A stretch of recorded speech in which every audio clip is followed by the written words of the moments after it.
హుదూదు బాధితులకు అండగా నిలబడడానికి చేపట్టిన మేము సైతం కార్యక్రమంలో విమర్శల పర్వం మొదలైంది.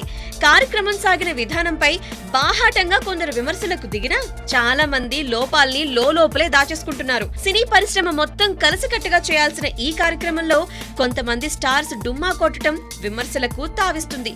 మరీ ముఖ్యంగా తెలుగు హీరోయిన్లు ఈ కార్యక్రమానికి రాలేదని ఓ పెద్దాయన వాపోయారు. వాళ్లకంటే ముంబై కథానాయకులే కాస్త బెటర్ అన్నది ఆయన ఫీలింగ్. అంజలి, స్వాతి, బిందు మాధవి లాంటి వాళ్లంతా ఈ మేము సైతం కార్యక్రమానికి రాలేదన్నది వాస్తవం. అయితే ఇక్కడ విషయం గమనించాలి. తమ సినిమాల్లో కథానాయకుల్ని మాత్రం భారీ పారితోషికాలిచ్చి ముంబై నుంచి దిగుమతి చేసుకుంటారు.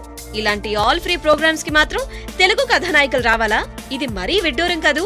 మేము సైతం కార్యక్రమం అట్టర్ ఫ్లాప్ అయింది అని మైకు పట్టుకుని గొల్లుమన్న ఓ పెద్దాయన 2 సినిమాలు తీశాడు. ఈ రెండింటిలోనూ పరాయి రాష్ట్రం నుంచి దిగుమతి చేసుకున్న అమ్మాయిలు హీరోయిన్స్ గా నటించారు. అయితే ఆ ఇద్దరు ఈ కార్యక్రమానికి డుమ్మా కొట్టారు. వాళ్ల పేర్లు మాత్రం ఈ మైకు వీరుడు ప్రస్తావించలేదు. అంతెందుకు, తెలుగు చలనచిత్ర పరిశ్రమను శాసించిన మరో పెద్దాయన కూడా ఈ మధ్య ఓ సినిమా తీశారు. అందులోనూ తెలుగు కథానాయకుకు చోటు లేదు.